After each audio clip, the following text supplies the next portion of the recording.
Hi ಎಲ್ರಿಗೂ ನಮಸ್ಕಾರ. Share market in Kannada ಚಾನೆಲ್ಗೆ ನಿಮಗೆ ಸ್ವಾಗತ. ಜನವರಿ 16ರ ಮಾರ್ಕೆಟ್ ಅಪ್ಡೇಟ್ನ ಅಬ್ಸರ್ವ್ ಮಾಡೋದಾದ್ರೆ ಮಾರ್ಕೆಟ್ನಲ್ಲಿ ಇವತ್ತು ಕೂಡ ಪಾಸಿಟಿವ್ ಕ್ಲೋಸಿಂಗ್ ನೋಡೋದಕ್ಕೆ ಸಿಕ್ಕಿದೆ. ಕಂಟಿನ್ಯೂಸ್ ಮೂರನೇ ಟ್ರೇಡಿಂಗ್ ಸೆಷನಲ್ಲಿ ಮಾರ್ಕೆಟ್ ಪಾಸಿಟಿವ್ ಆಗಿ ಕ್ಲೋಸಿಂಗ್ ಅನ್ನು ಕೊಟ್ಟಿದೆ. ನಿಫ್ಟಿಯಲ್ಲಿ 98 ಪಾಯಿಂಟ್ಗಳ ಜಂಪ್ ನೋಡೋದಕ್ಕೆ ಸಿಕ್ತು. 23,311ರ ಲೆವೆಲಲ್ಲಿ ನಿಫ್ಟಿ ಕ್ಲೋಸಿಂಗ್ ಅನ್ನು ಕೊಟ್ಟಿದೆ. ಸೆನ್ಸೆಕ್ಸ್ ಅಲ್ಲಿ ಕೂಡ 318 ಪಾಯಿಂಟ್ಗಳ ಗೇನ್ ನೋಡೋದಕ್ಕೆ ಸಿಕ್ಕಿದೆ. ಬ್ಯಾಂಕ್ ನಿಫ್ಟಿ ಕೂಡ 527 ಪಾಯಿಂಟ್ಗಳಷ್ಟು ಇವತ್ತು ಗೇನ್ ಆಯಿತು. ಒಂದು ಸ್ಟ್ರಾಂಗ್ ರ್ಯಾಲಿ ನೋಡೋದಕ್ಕೆ ಸಿಕ್ತಿಲ್ಲ, ಬಟ್ ಸ್ಟಿಲ್ ಮಾರ್ಕೆಟ್ ಪಾಸಿಟಿವ್ ಆಗಿ ಕ್ಲೋಸಿಂಗ್ ಅನ್ನು ಕೊಡ್ತಿದೆ. ಸೊ ಒಂದು ಪಾಸಿಟಿವ್ ಸೆಂಟಿಮೆಂಟ್ ಮತ್ತೆ ಮಾರ್ಕೆಟ್ನಲ್ಲಿ ನೋಡೋದಕ್ಕೆ ಸಿಗ್ತದೆ. ಇವತ್ತು ಕೂಡ ಮಾರ್ಕೆಟ್ ಸ್ಟ್ರಾಂಗ್ ಆಗಿ ಓಪನ್ ಆಯಿತು, ಬಟ್ ಹೈಯರ್ ಲೆವೆಲ್ಗಳಲ್ಲಿ ಸಸ್ಟೈನ್ ಆಗಲಿಲ್ಲ. ಬಟ್ ಸ್ಟಿಲ್ 23,000ದ ಲೆವೆಲ್ ತುಂಬಾನೇ ಕ್ರೂಷಿಯಲ್ ಸಪೋರ್ಟ್ ಆಗಿರುತ್ತೆ. ಆ ಒಂದು ಲೆವೆಲ್ನ ಮೇಲ್ಗಡೆ ಟ್ರೇಡ್ ಆಗ್ತಿರೋವರೆಗೂ ಮಾರ್ಕೆಟ್ನಲ್ಲಿ ಪಾಸಿಟಿವ್ ಸೆಂಟಿಮೆಂಟ್ ಅನ್ನು ಎಕ್ಸ್ಪೆಕ್ಟ್ ಮಾಡಬಹುದಾಗುತ್ತೆ. ಸೊ ಮೂರು ಟ್ರೇಡಿಂಗ್ ಸೆಷನ್ಸ್ಗಳಲ್ಲಿ ನೆಗೆಟಿವ್ ಅಥವಾ ಬಿಯರಿಶ್ ಕ್ಯಾಂಡಲ್ಗಳೇ ಫಾರ್ಮ್ ಆಗ್ತಿರೋದು ಕಾಣಿಸ್ತಿದೆ. ಮಾರ್ಕೆಟ್ ಸ್ಟ್ರಾಂಗ್ ಆಗಿ ಓಪನ್ ಆದರೂ ಕೂಡ ಆ ಲೆವೆಲ್ನಿಂದ ಮೇಲಕ್ಕೆ ಹೋಗೋದಕ್ಕೆ ಸಾಧ್ಯ ಆಗ್ತಿಲ್ಲ. ಅಲ್ಲಿಂದ ಸ್ವಲ್ಪ ಸೆಲ್ಲಿಂಗ್ ಪ್ರೆಷರ್ ಬರ್ತಿದೆ. ಬಟ್ ಈ ಒಂದು ಸೆಂಟಿಮೆಂಟ್ ಕಂಟಿನ್ಯೂ ಆದರೆ ಮತ್ತೆ 23,500ರ ಮೇಲ್ಗಡೆ ನಿಫ್ಟಿ ಟ್ರೇಡ್ ಆಗೋದಕ್ಕೆ ಸ್ಟಾರ್ಟ್ ಆದರೆ ಇನ್ನಷ್ಟು ಪಾಸಿಟಿವ್ ಸೆಂಟಿಮೆಂಟ್ ಅನ್ನು ಎಕ್ಸ್ಪೆಕ್ಟ್ ಮಾಡಬಹುದಾಗುತ್ತೆ. 23,450ರಿಂದ 23,500 ಲೆವೆಲಲ್ಲಿ ಒಂದು ರೆಸಿಸ್ಟೆನ್ಸ್ ನೋಡೋದಕ್ಕೆ ಸಿಗುತ್ತೆ. ಆ ರೆಸಿಸ್ಟೆನ್ಸ್ ಅನ್ನು ನಿಫ್ಟಿ ಬ್ರೇಕ್ ಮಾಡಬೇಕಾಗುತ್ತೆ. ಸೊ ನಿನ್ನೆ ಜನವರಿ 15ಕ್ಕೆ ಯುಎಸ್ನ ಡಿಸೆಂಬರ್ ತಿಂಗಳ ಇನ್ಫ್ಲೇಷನ್ ಡೇಟಾ ರಿಲೀಸ್ ಆಯಿತು. 2.9% ಇನ್ಫ್ಲೇಷನ್ ಡಿಕ್ಲೇರ್ ಆಗ್ಬೋದು ಅನ್ನೋಂಥ ಒಂದು ಪ್ರಿಡಿಕ್ಷನ್ ಇತ್ತು. ಸೊ ಅಷ್ಟೇ ಇನ್ಫ್ಲೇಷನ್ ಡಿಕ್ಲೇರ್ ಆಗ್ತಿರೋದು ಕಾಣಿಸ್ತಿದೆ. ಆ ಒಂದು ರೀಸನ್ ನಿಂದ ಯುಎಸ್ ಮಾರ್ಕೆಟ್ಸ್ಗಳಲ್ಲಿ ಕೂಡ ಒಳ್ಳೆ ಒಂದು ಪಾಸಿಟಿವ್ ಸೆಂಟಿಮೆಂಟ್ ನೋಡೋದಕ್ಕೆ ಸಿಕ್ತು. ಡೌ ಜೋನ್ಸ್ 1.5%ಗೂ ಹೆಚ್ಚಿನ ಅಪ್ಸೈಡ್ ನೊಂದಿಗೆ ಕ್ಲೋಸಿಂಗ್ ಅನ್ನು ಕೊಟ್ಟಿದೆ. ಸೊ ಆಗಸ್ಟ್ ನಿಂದ ನವೆಂಬರ್ ವರೆಗೂ ಇನ್ಫ್ಲೇಷನ್ 2.6 2.7% ಅರೌಂಡ್ ಅಲ್ಲಿ ಇತ್ತು. ಈಗ ಸಡನ್ ಆಗಿ 2.9%ಗೆ ಯುಎಸ್ನ ಇನ್ಫ್ಲೇಷನ್ ಜಂಪ್ ಆಗಿದೆ. ಕ್ರೂಡ್ ಆಯಿಲ್ನ ಪ್ರೈಸಸ್ ಕೂಡ ಇನ್ಕ್ರೀಸ್ ಆಗ್ತದೆ. ಬಟ್ ಏನ್ ಫೋರ್ಕಾಸ್ಟ್ ಇತ್ತು ಅದೇ ರೀತಿಯಲ್ಲಿ ಇನ್ಫ್ಲೇಷನ್ ಡಿಕ್ಲೇರ್ ಆಗಿದ್ರಿಂದ ಮಾರ್ಕೆಟ್ ಅದನ್ನ ಪಾಸಿಟಿವ್ ಆಗಿ ತಗೊಂಡಿದೆ. ಯುಎಸ್ ಮಾರ್ಕೆಟ್ಸ್ ಗಳಲ್ಲಿ ಸ್ಟ್ರಾಂಗ್ ಸೆಂಟಿಮೆಂಟ್ ಕಾಣಿಸ್ತಿದೆ. ಹಾಗೆ ಯುರೋಪಿಯನ್ ಮತ್ತೆ ಬೇರೆ ಏಷ್ಯನ್ ಮಾರ್ಕೆಟ್ಸ್ ಕೂಡ ಇವತ್ತು ಪಾಸಿಟಿವ್ ಆಗಿ ಟ್ರೇಡ್ ಆಗಿದೆ. ಸೊ ಮಾರ್ಕೆಟ್ ನಲ್ಲಿ ಡೌನ್ ಟ್ರೆಂಡ್ ಕಂಟಿನ್ಯೂ ಆಗೋದಿಲ್ಲ, ಮತ್ತೆ ಮಾರ್ಕೆಟ್ಸ್ ಸ್ಲೋ ಆಗಿ ರಿಕವರ್ ಆಗುತ್ತೆ. ಅದೇ ರೀತಿಯಲ್ಲಿ ಒಂದು ಪಾಸಿಟಿವ್ ಸೆಂಟಿಮೆಂಟ್ ಕೂಡ ತುಂಬಾ ದಿನ ಸಸ್ಟೈನ್ ಆಗೋದಿಲ್ಲ. ಹೈಯರ್ ಲೆವೆಲ್ಗಳಿಂದ ಕರೆಕ್ಷನ್ ಬರ್ತಿರುತ್ತೆ. ಆದ್ರಿಂದ ನಮ್ಮ ಒಂದು ಇನ್ವೆಸ್ಟ್ಮೆಂಟ್ ಜರ್ನಿ ಏನಿದೆ ಅದು ಕಂಟಿನ್ಯೂ ಆಗ್ತಾ ಹೋಗಬೇಕಾಗುತ್ತೆ. ನಿಫ್ಟಿಯ ಟಾಪ್ ಗೇನರ್ಸ್ ಮತ್ತೆ ಲೂಸರ್ಸ್ ಅನ್ನು ಅಬ್ಸರ್ವ್ ಮಾಡಿದಾಗ HDFC ಲೈಫ್ ಇವತ್ತು ಟಾಪ್ ಗೇನರ್ ಆಗಿತ್ತು. 8% jump HDFC life stock price ನಲ್ಲಿ ನೋಡೋದಕ್ಕೆ ಸಿಕ್ಕಿದೆ. ಬೆಳಗಿನ ಸೆಷನ್ ಅಲ್ಲಿ 10%ಗೂ ಹೆಚ್ಚಿನ ಗೇನ್ ನೊಂದಿಗೆ ಟ್ರೇಡ್ ಆಗ್ತಿತ್ತು. ಕಂಪನಿ ನಿನ್ನೆ ತಮ್ಮ Q3 ರಿಸಲ್ಟ್ ಅನ್ನು ಡಿಕ್ಲೇರ್ ಮಾಡಿದ್ರು. ಕ್ವಾರ್ಟರ್ ಸ್ವಲ್ಪ ಪ್ರಾಫಿಟ್ಸ್ ಫಾಲ್ ಆಗಿತ್ತು, ಬಟ್ ಇಯರ್ ಆನ್ ಇಯರ್ ಒಳ್ಳೆ ಒಂದು ಪರ್ಫಾರ್ಮೆನ್ಸ್ ಅನ್ನ HDFC ಲೈಫ್ ಡಿಕ್ಲೇರ್ ಮಾಡಿದ್ರು. ಸ್ಟ್ರಾಂಗ್ ಪ್ರೀಮಿಯಂ ಕಲೆಕ್ಷನ್ ಕೂಡ ಇಯರ್ ಆನ್ ಇಯರ್ ಡಿಕ್ಲೇರ್ ಆಗಿತ್ತು. ಹಾಗೆ ಮುಂದಿನ ದಿನಗಳಲ್ಲಿ ಇನ್ನಷ್ಟು ಪಾಸಿಟಿವ್ ಸೆಂಟಿಮೆಂಟ್ ಇರುತ್ತೆ ಅಂತ ಬ್ರೋಕರೇಜ್ಗಳು ಕೂಡ ಒಳ್ಳೆ ಒಂದು ಬೈ ರೆಕಮೆಂಡೇಶನ್ಸ್ ಗಳನ್ನ ಕೊಟ್ಟಿದ್ದಾರೆ. HSBC ಕಡೆಯಿಂದ ಬೈ ರೆಕಮೆಂಡೇಶನ್ ಬಂದಿದ್ದು 750ರ ಟಾರ್ಗೆಟ್ ಪ್ರೈಸ್ ನೋಡೋದಕ್ಕೆ ಸಿಗ್ತದೆ. ಬ್ರೋಕರೇಜ್ಗಳ ಎಕ್ಸ್ಪೆಕ್ಟೇಷನ್ ಏನಿತ್ತು ಅದೇ ರೀತಿಯಲ್ಲಿ ರಿಸಲ್ಟ್ ಬಂದಿದೆ ಅಂತ HSBC ಬೈ ರೆಕಮೆಂಡೇಶನ್ ಅನ್ನ ಕೊಟ್ಟಿದ್ದಾರೆ. ಹಾಗೆ ಜೆಫ್ರೀಸ್ ಕೂಡ ಅಷ್ಟೇ better than expected Q3 result ಬಂದಿದೆ ಅಂತ 750ರ ಟಾರ್ಗೆಟ್ ಪ್ರೈಸ್ ಅನ್ನ ಕೊಟ್ಟಿದ್ದು ಬೈ ರೆಕಮೆಂಡೇಶನ್ ಕೊಡ್ತಾ ಇದ್ದಾರೆ. CLSA ಕಡೆಯಿಂದ ಕೂಡ 690ರ ಟಾರ್ಗೆಟ್ ಪ್ರೈಸ್ ಇದೆ. ಔಟ್ ಪರ್ಫಾರ್ಮ್ ರೇಟಿಂಗ್ ಅನ್ನ CLSA ಕೊಟ್ಟಿದ್ದಾರೆ. ಬ್ರೋಕರೇಜ್ ಸೆಂಟಿಮೆಂಟ್ ಕೂಡ ಪಾಸಿಟಿವ್ ಇದ್ರಿಂದ ಸ್ಟಾಕ್ ಇವತ್ತು ಪಾಸಿಟಿವ್ ಆಗಿ ಟ್ರೇಡ್ ಆಗಿದೆ. ಹಾಗೆ ಇವತ್ತು ಡಿಫೆನ್ಸ್ ಸೆಕ್ಟರ್ನ ಸ್ಟಾಕ್ಗಳಲ್ಲಿ ಕೂಡ ಸ್ಟ್ರಾಂಗ್ ಮೊಮೆಂಟಮ್ ನೋಡೋದಕ್ಕೆ ಸಿಕ್ತು. ಬಜೆಟ್ ಕೂಡ ಹತ್ರ ಬರ್ತಿದೆ. VL ಕೂಡ ಇವತ್ತು 3% ಜಂಪ್ ಆಗಿದೆ. SBI ಲೈಫ್ ಇನ್ಶೂರೆನ್ಸ್ ಕೂಡ 3% ಅರೌಂಡ್ ಅಲ್ಲಿ ಗೇನ್ ಆಯಿತು. So HDFC life strong performance ಕೊಟ್ಟಿದೆ ಅಂದರೆ ಅದರ ಒಂದು ಇಂಪ್ಯಾಕ್ಟ್ SBI ಲೈಫ್ ಇನ್ಶೂರೆನ್ಸ್ ಅಲ್ಲಿ ಕೂಡ ಇರುತ್ತೆ. ಹಾಗೆ ಶ್ರೀರಾಮ್ ಫಿನಾನ್ಸ್ ನಿನ್ನೆ ಸ್ವಲ್ಪ ಕರೆಕ್ಟ್ ಆಗಿತ್ತು, ಮತ್ತೆ ಇವತ್ತು ರಿಕವರ್ ಆಗಿದೆ. 2.5% ಜಂಪ್ ಈ ಒಂದು ಸ್ಟಾಕ್ನಲ್ಲಿ ನೋಡೋದಕ್ಕೆ ಸಿಕ್ತು. ಈ ಒಂದು ಸ್ಟಾಕ್ನಲ್ಲಿ ಸಾಕಷ್ಟು ಫ್ಲಕ್ಚುಯೇಷನ್ಸ್ ಡೈಲಿ ನೋಡೋದಕ್ಕೆ ಸಿಗ್ತಿರುತ್ತೆ. ONGC ಕೂಡ ಇವತ್ತು 2% ಗೇನ್ ಆಗಿದೆ. PSU ಸೆಕ್ಟರ್ನ ಸ್ಟಾಕ್ಗಳಲ್ಲಿ ಕೂಡ ಒಳ್ಳೆ ಒಂದು ಬೈಯಿಂಗ್ ಇವತ್ತು ಎಮರ್ಜ್ ಆಗಿದೆ.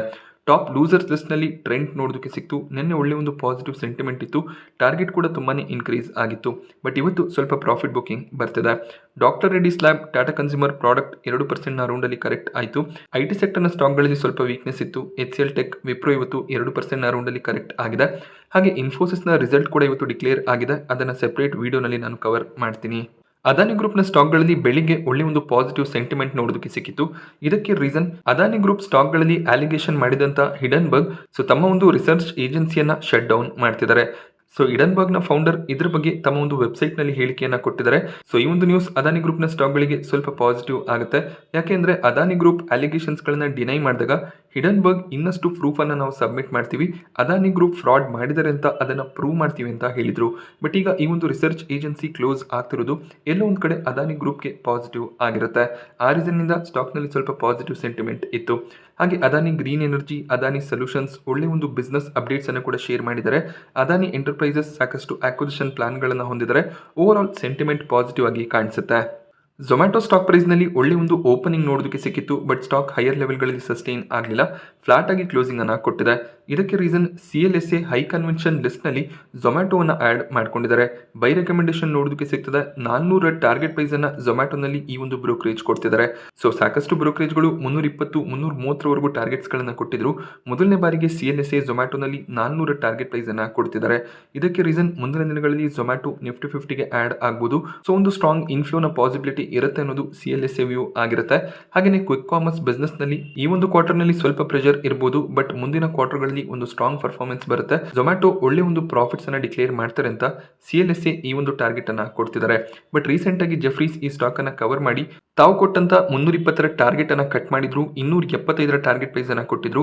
ಓವರ್ ವ್ಯಾಲ್ಯೂಷನ್ ಕಾಣಿಸ್ತಿದೆ ಅಂತ ಜೆಫ್ರೀಸ್ ರೀಸನ್ ಅನ್ನ ಕೊಟ್ಟಿದ್ರು. ಬಟ್ CLSA ಕಡೆಯಿಂದ ಈಗ ಕಂಪ್ಲೀಟ್ ಆಪೋಸಿಟ್ ಟಾರ್ಗೆಟ್ಸ್ ಗಳು ನೋಡೋದಕ್ಕೆ ಸಿಗ್ತದೆ. ಸೊ ಝೊಮ್ಯಾಟೊ ಒಂದು ಸ್ಟ್ರಾಂಗ್ ಪರ್ಫಾರ್ಮೆನ್ಸ್ ಅನ್ನ ಈ ಒಂದು ಕ್ವಾರ್ಟರ್ ನಲ್ಲಿ ಕೊಟ್ಟರೆ ಖಂಡಿತವಾಗ್ಲೂ ಸ್ಟಾಕ್ ಬೌನ್ಸ್ ಬ್ಯಾಕ್ ಕೊಡುತ್ತೆ. ಸಿಯೇಟ್ ಲಿಮಿಟೆಡ್ ಸ್ಟಾಕ್ನಲ್ಲಿ ಬೆಳಿಗ್ಗೆ 7% ಕರೆಕ್ಷನ್ ನೋಡೋದಕ್ಕೆ ಸಿಕ್ಕಿತ್ತು. ಅದಾದ್ಮೇಲೆ ಸ್ಟಾಕ್ ರಿಕವರ್ ಆಗಿದೆ. ಇವರು ತಮ್ಮ ಕ್ವಾರ್ಟರ್ 3 ರಿಸಲ್ಟ್ ಅನ್ನು ಡಿಕ್ಲೇರ್ ಮಾಡಿದರೆ ಎಕ್ಸ್ಪೆಕ್ಟೇಷನ್ ರೀತಿಯಲ್ಲಿ ರಿಸಲ್ಟ್ ಬರ್ತಿರೋದು ಕಾಣಿಸ್ತಿಲ್ಲ. 3,300 ಕೋಟಿಯ ರೆವೆನ್ಯೂ ಅನ್ನು ಡಿಕ್ಲೇರ್ ಮಾಡಿದರೆ ಡಿಸೆಂಬರ್ 2023ರಲ್ಲಿ 2,963 ಕೋಟಿಯ ರೆವೆನ್ಯೂ ಡಿಕ್ಲೇರ್ ಆಗಿತ್ತು. Year on year revenues increase ಆಗಿದೆ, but quarter on quarter compare ಮಾಡಿದಾಗ ರೆವೆನ್ಯೂಸ್ ಸ್ವಲ್ಪ ಫಾಲ್ ಆಗ್ತದೆ. 97 ಕೋಟಿಯ ಪ್ರಾಫಿಟ್ಸ್ ಅನ್ನು ಡಿಕ್ಲೇರ್ ಮಾಡಿದರೆ ಅದಕ್ಕೆ ರೀಸನ್ ಎಕ್ಸ್ಪೆನ್ಸಸ್ ಇನ್ಕ್ರೀಸ್ ಆಗ್ತದೆ. ಸೊ ಎಕ್ಸ್ಪೆನ್ಸಸ್ ಇನ್ಕ್ರೀಸ್ ಆಗ್ತಿರೋದಕ್ಕೆ ಮೇಜರ್ ರೀಸನ್ ರಾ ಮೆಟೀರಿಯಲ್ ನ ಪ್ರೈಸ್ ಆಗಿರುತ್ತೆ. ಅದರ ಬಗ್ಗೆ ಮ್ಯಾನೇಜ್ಮೆಂಟ್ ಕ್ಲಾರಿಫಿಕೇಶನ್ಸ್ ಗಳನ್ನು ಕೂಡ ಕೊಟ್ಟಿದ್ದಾರೆ. ಲಾಸ್ಟ್ ಕ್ವಾರ್ಟರ್ ನಲ್ಲಿ 121 ಕೋಟಿ ಪ್ರಾಫಿಟ್ಸ್ ಅನ್ನು ಡಿಕ್ಲೇರ್ ಮಾಡಿದ್ರು. ಹಾಗೆ ಡಿಸೆಂಬರ್ 2023ರಲ್ಲಿ 181 ಕೋಟಿಯ ಪ್ರಾಫಿಟ್ ಡಿಕ್ಲೇರ್ ಆಗಿತ್ತು. ಸೊ ಸಾಕಷ್ಟು ಪ್ರಾಫಿಟ್ ಫಾಲ್ ಆಗ್ತಿರೋದು ಕಾಣಿಸ್ತಿದೆ. But company strong capex plan ಅನ್ನು ಅನೌನ್ಸ್ ಮಾಡಿದರೆ 400 ಕೋಟಿಯಷ್ಟು ಕೆಪೆಕ್ಸ್ ಅನ್ನ ಇನ್ವೆಸ್ಟ್ ಮಾಡಿ ತಮ್ಮ ಒಂದು ನಾಗ್ಪುರ್ನ ಪ್ಲಾಂಟ್ ಅನ್ನ ಇನ್ನಷ್ಟು ಎನ್ಹಾನ್ಸ್ ಮಾಡಿ ಅಲ್ಲಿ ತಮ್ಮ ಕೆಪಾಸಿಟಿಯನ್ನ ಇನ್ಕ್ರೀಸ್ ಮಾಡ್ತೀವಿ ಅಂತ ಹೇಳಿದ್ದಾರೆ. ಸೊ ಟೈರ್ಗೆ ತುಂಬಾನೇ ಡಿಮ್ಯಾಂಡ್ ಇರುತ್ತೆ. ಎಲೆಕ್ಟ್ರಿಕ್ ವೆಹಿಕಲ್ಸ್ ಗಳು ಮಾರ್ಕೆಟ್ ನಲ್ಲಿ ಲಾಂಚ್ ಆಗ್ತಾ ಹೋದಾಗ ಟೈರ್ಗೂ ಕೂಡ ಸಾಕಷ್ಟು ಡಿಮ್ಯಾಂಡ್ ಬರುತ್ತೆ. ಬಟ್ ಕಾಂಪಿಟೇಷನ್ ಕೂಡ ಅಷ್ಟೇ ನೋಡೋದಕ್ಕೆ ಸಿಗುತ್ತೆ. Balakrishna industries, MRF, JK tyre ಈ ರೀತಿಯಲ್ಲಿ ಸಾಕಷ್ಟು ಕಾಂಪಿಟೇಷನ್ ಕೂಡ ಇದೆ. ಬಟ್ ಫ್ಯೂಚರ್ ನಲ್ಲಿ ಗ್ರೋತ್ ನ ಪ್ರಾಸ್ಪೆಕ್ಟಿವ್ಸ್ ಇರುತ್ತೆ ಅಂತ ಮ್ಯಾನೇಜ್ಮೆಂಟ್ ಹೇಳಿದ್ದಾರೆ. ಹಾಗೆ ಕಂಪನಿಯ ಫಂಡಮೆಂಟಲ್ಸ್ ನಲ್ಲಿ ಯಾವುದೇ ರೀತಿಯ ಪ್ರಾಬ್ಲಮ್ಸ್ ಇಲ್ಲ. So raw material prices increase ಆದಾಗ ಮಾರ್ಜಿನ್ ನ ಮೇಲೆ ಇಂಪ್ಯಾಕ್ಟ್ ಬರುತ್ತೆ. ಬಟ್ ಮುಂದಿನ ದಿನಗಳಲ್ಲಿ ಟೈರ್ ಪ್ರೈಸಸ್ ಅನ್ನ ಇನ್ಕ್ರೀಸ್ ಮಾಡಿ ಆ ಒಂದು ಮಾರ್ಜಿನ್ ಅನ್ನು ಇವರು ಸೆಟ್ ಆಫ್ ಮಾಡ್ಕೋಬಹುದಾಗುತ್ತೆ. L&T technology services stock price ನಲ್ಲಿ ಕೂಡ 9% ಅರೌಂಡ್ ಅಲ್ಲಿ ಜಂಪ್ ನೋಡೋದಕ್ಕೆ ಸಿಗ್ತದೆ. ಇದಕ್ಕೆ ಕೂಡ ರೀಸನ್ ಕ್ವಾರ್ಟರ್ಲಿ ರಿಸಲ್ಟ್ ಆಗಿರುತ್ತೆ. ಸೊ ಕಂಪನಿಯ revenues year on year quarter on quarter increase ಆಗಿದೆ. 301 ಕೋಟಿ ಪ್ರಾಫಿಟ್ಸ್ ಅನ್ನ ಈ ಕ್ವಾರ್ಟರ್ ನಲ್ಲಿ L&T ಟೆಕ್ ಡಿಕ್ಲೇರ್ ಮಾಡಿದ್ದಾರೆ.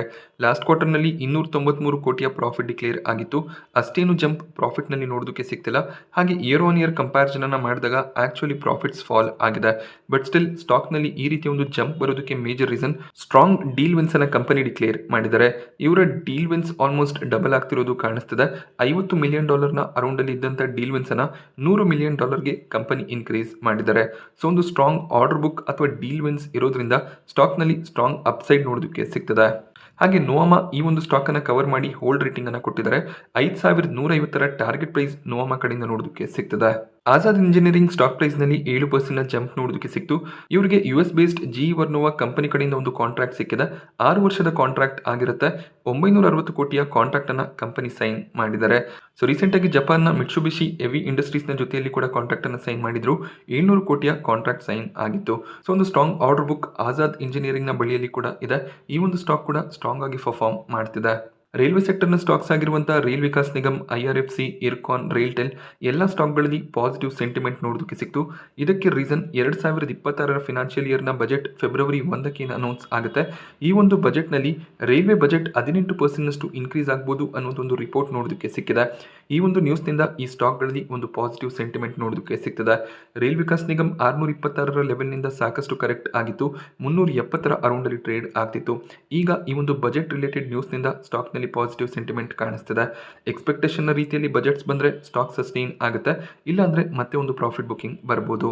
ಹಾಗೆ IPOಗಳ ವಿಚಾರಕ್ಕೆ ಬಂದಾಗ ಕ್ಯಾಪಿಟಲ್ ಇನ್ಫ್ರಾಟ್ರಸ್ಟ್ನ IPO ನಾಳೆ ಮಾರ್ಕೆಟ್ನಲ್ಲಿ ಲಿಸ್ಟ್ ಆಗ್ತದೆ. ಆಲ್ರೆಡಿ ಅಲಾಟ್ಮೆಂಟ್ ಸ್ಟೇಟಸ್ ಬಂದಿದೆ. ನೀವು ಅಪ್ಲೈ ಮಾಡಿದರೆ KFinTechನ ವೆಬ್ಸೈಟ್ನಲ್ಲಿ ಅಲಾಟ್ಮೆಂಟ್ ಸ್ಟೇಟಸ್ ಚೆಕ್ ಮಾಡ್ಬೋದಾಗುತ್ತೆ. ಹಾಗೆ ಯಾವುದೇ ರೀತಿಯ ಪ್ರೀಮಿಯಂ ಕಾಣಿಸ್ತಿಲ್ಲ. ಫ್ಲಾಟ್ ಅಥವಾ ನೆಗೆಟಿವ್ ಲಿಸ್ಟಿಂಗ್ನ ಎಕ್ಸ್ಪೆಕ್ಟೇಷನ್ ಇರುತ್ತೆ. ಲಕ್ಷ್ಮಿ ಡೆಂಟಲ್ ಲಿಮಿಟೆಡ್ನ IPO ಅಲಾಟ್ಮೆಂಟ್ ಇವತ್ತು ಸಂಜೆ ಅಥವಾ ನಾಳೆ ಬೆಳಿಗ್ಗೆ ನಿಮಗೆ ನೋಡೋದಕ್ಕೆ ಸಿಗುತ್ತೆ. ₹126 ಪ್ರೀಮಿಯಂ ಇದೆ. 30% ಲಿಸ್ಟಿಂಗ್ ಎಸ್ಟಿಮೇಷನ್ಸ್ ಇರುತ್ತೆ. ಹಾಗೆ ಸ್ಟಾಲಿಯೋನ್ನ IPO ಇವತ್ತು ಸಬ್ಸ್ಕ್ರಿಪ್ಷನ್ಗೆ ಓಪನ್ ಆಯಿತು. ಮೊದಲನೇ ದಿನ retail category almost 10 time subscribe ಆಗಿದೆ. NII ಕ್ಯಾಟಗರಿಯಲ್ಲಿ 10 ಟೈಮ್ಗೂ ಹೆಚ್ಚಿನ ಸಬ್ಸ್ಕ್ರಿಪ್ಷನ್ ನೋಡೋದಕ್ಕೆ ಸಿಕ್ತು. ಸ್ವಲ್ಪ QIBs ಕೂಡ ಇವತ್ತೇ ಅಪ್ಲಿಕೇಶನನ್ನು ಹಾಕಿದ್ದಾರೆ. ಇನ್ನು 2 ದಿನದ ಸಮಯ ಇರುತ್ತೆ. ಕೊನೆ ದಿನ ನೀವು ಅಪ್ಲೈ ಮಾಡ್ಬೋದಾಗುತ್ತೆ. ಗ್ರೇ ಮಾರ್ಕೆಟ್ ಪ್ರೀಮಿಯಂ ಸ್ಟ್ರಾಂಗ್ ಆಗಿದೆ. ₹48 ಪ್ರೀಮಿಯಂ ಇದ್ದು 53% ಲಿಸ್ಟಿಂಗ್ ಗೇನ್ ಎಕ್ಸ್ಪೆಕ್ಟೇಷನ್ ಇರುತ್ತೆ. ಇವತ್ತು ಕೂಡ FIIs ಕಡೆಯಿಂದ ನೆಟ್ ಸೆಲ್ಲಿಂಗ್ ನೋಡೋದಕ್ಕೆ ಸಿಕ್ಕಿದೆ. 4,341 ಕೋಟಿ ಅಮೌಂಟ್ನ ನೆಟ್ ಸೆಲ್ಲಿಂಗ್ FIIs ಕಡೆಯಿಂದ ಬಂತು. DIIs ನೆಟ್ ಬಯರ್ಸ್ ಆಗಿ ಕಂಟಿನ್ಯೂ ಆಗ್ತಿದ್ದಾರೆ. 2,928 ಕೋಟಿ ಅಮೌಂಟ್ನ ನೆಟ್ ಬೈಯಿಂಗ್ DIIs ಕಡೆಯಿಂದ ಬರ್ತಿದೆ. ರೀಸೆಂಟಾಗಿ ಮಾರ್ಕೆಟ್ನಲ್ಲಿ ಲಿಸ್ಟ್ ಆದಂಥ ಟ್ರಾನ್ಸ್ರೇಲ್ ಲೈಟಿಂಗ್ ಲಿಮಿಟೆಡ್ ಸ್ಟಾಕ್ ಪ್ರೈಸ್ನಲ್ಲಿ ಬೆಳಗಿನ ಸೆಷನಲ್ಲಿ 11% ಜಂಪ್ ನೋಡೋದಕ್ಕೆ ಸಿಕ್ಕಿತ್ತು. ಅದಾದಮೇಲೆ ಒಂದು ಪ್ರಾಫಿಟ್ ಬುಕಿಂಗ್ ಬಂದಿದೆ. ಕಂಪನಿ ತಮ್ಮ Q2 ರಿಸಲ್ಟನ್ನು ಡಿಕ್ಲೇರ್ ಮಾಡಿದ್ದಾರೆ. ಸೊ ರೀಸೆಂಟಾಗಿ ಮಾರ್ಕೆಟ್ನಲ್ಲಿ ಲಿಸ್ಟ್ ಆಗಿದ್ದರಿಂದ Q2 ರಿಸಲ್ಟ್ ಪೆಂಡಿಂಗ್ ಇತ್ತು. ಈಗ ಅದನ್ನು ಅವರು ಡಿಕ್ಲೇರ್ ಮಾಡ್ತಿದ್ದಾರೆ. ಸೊ ಪ್ರಾಫಿಟ್ನಲ್ಲಿ ಒಳ್ಳೆ ಒಂದು ಜಂಪ್ ನೋಡೋದಕ್ಕೆ ಸಿಗ್ತದೆ. ಸೊ ಕಂಪನಿಯ ಪ್ರಾಫಿಟ್ನಲ್ಲಿ 22% ಜಂಪ್ ಇಯರ್ ಆನ್ ಇಯರ್ ನೋಡೋದಕ್ಕೆ ಸಿಗ್ತದೆ. ಹಾಗೆ ರೆವೆನ್ಯೂಸ್ ಕೂಡ 12% ಜಂಪ್ ಆಗಿದೆ. ಸೊ ಮೇ ಬಿ ಮಾರ್ಕೆಟ್ನಲ್ಲಿ ಲಿಸ್ಟ್ ಆಗ್ತಿದ್ದೀವಿ ಅಂತ ಎಕ್ಸ್ಪೆನ್ಸಸ್ ಅನ್ನು ಸ್ವಲ್ಪ ಕಟ್ ಮಾಡ್ಕೊಂಡಿರ್ಬೋದು. ಆದ್ದರಿಂದ ಪ್ರಾಫಿಟ್ ಜಂಪ್ ಆಗಿದೆ. ಬಟ್ ಎಬಿಟಾ ಮಾರ್ಜಿನ್ ಕೂಡ ಎಕ್ಸ್ಪ್ಯಾಂಡ್ ಆಗ್ತಿರೋದು ಕಾಣಿಸ್ತಿದೆ. ಇದು ಕೂಡ ಒಂದು ಪಾಸಿಟಿವ್ ಸೈನ್ ಆಗಿರುತ್ತೆ. ಓವರ್ ಆಲ್ ಒಂದು ಸ್ಟ್ರಾಂಗ್ ರಿಸಲ್ಟ್ ಅನ್ನು ಡಿಕ್ಲೇರ್ ಮಾಡಿದ್ದಾರೆ. ಅದರ ಜೊತೆಯಲ್ಲಿ 326 ಕೋಟಿಯ ಕೆಪೆಕ್ಸ್ ಪ್ಲಾನ್ ಅನ್ನು ಕೂಡ ಅನೌನ್ಸ್ ಮಾಡಿದ್ದಾರೆ. ಈ ರೀಸನ್ ನಿಂದ ಸ್ಟಾಕ್ ನಲ್ಲಿ ಒಂದು ಸ್ಟ್ರಾಂಗ್ ಮೊಮೆಂಟಮ್ ನೋಡೋದಕ್ಕೆ ಸಿಕ್ಕಿತ್ತು. ಇನ್ನೇನು ಸ್ವಲ್ಪ ದಿನಗಳಲ್ಲಿ ಮತ್ತೆ Q3 ರಿಸಲ್ಟ್ ಅನ್ನು ಕೂಡ ಕಂಪನಿ ಡಿಕ್ಲೇರ್ ಮಾಡಬೇಕಾಗುತ್ತೆ. ಆ ಒಂದು ನಂಬರ್ಸ್ ಕೂಡ ಇದೇ ರೀತಿಯಲ್ಲಿ ಇದ್ರೆ ಖಂಡಿತವಾಗ್ಲೂ ಒಂದು ಲಾಂಗ್ ಟರ್ಮ್ ಬೆಟ್ ಆಗುತ್ತೆ. ಹಾಗೆ ಡೆಲಿವರಿ ಸ್ಟಾಕ್ನಲ್ಲಿ ಕೂಡ 2% ಜಂಪ್ ನೋಡೋದಕ್ಕೆ ಸಿಕ್ಕಿದೆ. ಕಂಪನಿ ಹೊಸದಾಗಿ ರ್ಯಾಪಿಡ್ ಕಾಮರ್ಸ್ ಸರ್ವಿಸ್ ಅನ್ನುವಂಥ ಒಂದು ಸರ್ವಿಸನ್ನು ಸ್ಟಾರ್ಟ್ ಮಾಡಿದರೆ 2 ಗಂಟೆಗಳಲ್ಲಿ ಡೆಲಿವರಿಯನ್ನು ಪ್ರೊವೈಡ್ ಮಾಡೋದಕ್ಕೆ ಈ ಒಂದು ಸರ್ವಿಸ್ ಸ್ಟಾರ್ಟ್ ಆಗಿದೆ. ಈ ನ್ಯೂಸ್ನಿಂದ ಸ್ಟಾಕ್ನಲ್ಲಿ ಜಂಪ್ ನೋಡೋದಕ್ಕೆ ಸಿಗ್ತದೆ. ಇದರಿಂದ ಕನ್ಸ್ಯೂಮರ್ ಡಿಮಾಂಡನ್ನು ಇನ್ಕ್ರೀಸ್ ಮಾಡೋದು ಕಂಪನಿಯ ಉದ್ದೇಶ ಆಗಿರುತ್ತೆ. ಭಾರತ್ ಡೈನಮಿಕ್ ಸ್ಟಾಕ್ ಪ್ರೈಸ್ನಲ್ಲಿ ಕೂಡ 6% ಜಂಪ್ ನೋಡೋದಕ್ಕೆ ಸಿಕ್ತು. ಓವರ್ ಆಲ್ ಡಿಫೆನ್ಸ್ ಸೆಕ್ಟರ್ನ ಸ್ಟಾಕ್ಗಳು ಪಾಸಿಟಿವ್ ಆಗಿ ಟ್ರೇಡ್ ಆಗಿತ್ತು. ಬಟ್ ಈ ಕಂಪನಿಗೆ ಸ್ಟ್ರಾಂಗ್ ಆರ್ಡರ್ ಸಿಗ್ತದೆ. 2,960 ಕೋಟಿಯಷ್ಟು ಆರ್ಡರ್ನ ಮಿನಿಸ್ಟ್ರಿ ಆಫ್ ಡಿಫೆನ್ಸ್ನ ಕಡೆಯಿಂದ ಕಂಪನಿ ಪಡ್ಕೊಂಡಿದ್ದಾರೆ. ಸೊ ಮಿನಿಸ್ಟ್ರಿ ಆಫ್ ಡಿಫೆನ್ಸ್ನ ಕಡೆಯಿಂದ ಸಾಕಷ್ಟು ಆರ್ಡರ್ಗಳು ಡಿಫೆನ್ಸ್ ಕಂಪನಿಗಳಿಗೆ ಸಿಗ್ತದೆ. ಈ ಕಂಪನಿ ಕೂಡ ಅಷ್ಟೇ ಸಾಕಷ್ಟು ಆರ್ಡರ್ಗಳನ್ನು ಪಡ್ಕೊತಿದ್ದಾರೆ. ಒಂದು strong order book Bharat dynamics ಕೂಡ ಮೇಂಟೈನ್ ಮಾಡ್ತಿದ್ದಾರೆ. ಸೊ ಆರ್ಡರ್ನ ನ್ಯೂಸ್ನಿಂದ ಸ್ಟಾಕ್ ಪಾಸಿಟಿವ್ ಆಗಿ ಟ್ರೇಡ್ ಆಗಿದೆ. ಒರಾಕಲ್ ಫಿನಾನ್ಷಿಯಲ್ ಸರ್ವಿಸಸ್ನಲ್ಲಿ ಇವತ್ತು 3% ಅರೌಂಡಲ್ಲಿ ಕರೆಕ್ಷನ್ ನೋಡೋದಕ್ಕೆ ಸಿಕ್ತು. ಸೊ ಒರಾಕಲ್ ಫಿನಾನ್ಷಿಯಲ್ ಸರ್ವಿಸಸ್ನಲ್ಲಿ 1 ಗಂಟೆ ಸುಮಾರಿಗೆ 5% ಅರೌಂಡಲ್ಲಿ ಕರೆಕ್ಷನ್ ಕಾಣಿಸ್ತಿತ್ತು. ಬಟ್ ಅದಾದಮೇಲೆ ಸ್ವಲ್ಪ ಸ್ಟಾಕ್ ರಿಕವರ್ ಆಗಿದೆ. ಇವರ net profits year on year 27% drop ಆಗಿದೆ. ಆ ರೀಸನ್ನಿಂದ ಸ್ಟಾಕ್ನಲ್ಲಿ ವೀಕ್ನೆಸ್ ನೋಡೋದಕ್ಕೆ ಸಿಕ್ಕಿದೆ. ಹಾಗೆ ಇವತ್ತು ಕೂಡ ಸಾಕಷ್ಟು ಕಂಪನಿಗಳು ತಮ್ಮ Q3 ರಿಸಲ್ಟ್ ಅನ್ನು ಡಿಕ್ಲೇರ್ ಮಾಡ್ತಿದ್ದಾರೆ. ಆ ಕಂಪನಿಗಳ ಡೀಟೇಲ್ ರಿಸಲ್ಟ್ಸ್ ಅನ್ನು ಇನ್ನೊಂದು ವಿಡಿಯೋದಲ್ಲಿ ನಾನು ಕವರ್ ಮಾಡ್ತೀನಿ. ಈ ವಿಡಿಯೋ ನಿಮಗೆ ಇಷ್ಟ ಆಗಿದ್ರೆ ವಿಡಿಯೋನ ಲೈಕ್ ಮಾಡಿ. ಹಾಗೆ ಇದೇ ರೀತಿಯ ಮಾರ್ಕೆಟ್ ಅಪ್ಡೇಟ್ಸ್ಗಳಿಗೋಸ್ಕರ ಚಾನಲ್ನ ಸಬ್ಸ್ಕ್ರೈಬ್ ಮಾಡ್ಕೊಳ್ಳಿ. Thank you friends.